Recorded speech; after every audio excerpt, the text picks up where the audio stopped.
On our website, there is a video of a talk that I sometimes give called In Intellectual Neutral. And what I describe in this talk is the all too prevalent and disturbing state of Christians in the church of being, frankly, intellectually brain dead when it comes to their faith. They don't understand what the Bible teaches. They don't understand Christian doctrine. They don't understand Christian apologetics. They are incapable of articulating and defending what they, as Christians, have based their very lives upon.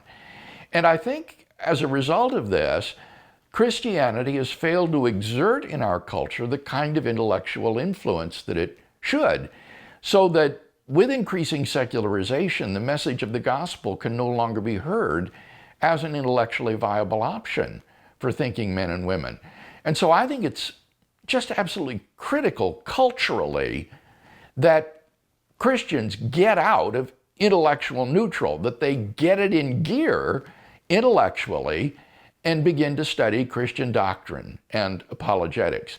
And at the end of that talk, I give some suggestions of some books that you might read to help do this. Things like Lee Strobel's Case for Christ, for example, or Bruce Milne's Know the Truth.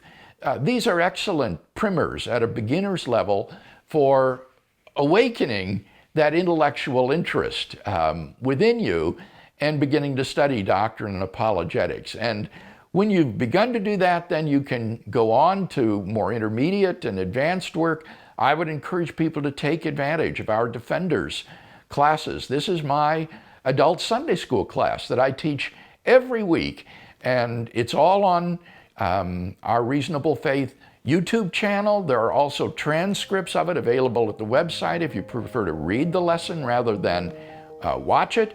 And this will give you a sweeping survey of the whole body of Christian doctrine with apologetic motifs sprinkled in as well. And so this is a great resource for people who want to get it in gear intellectually.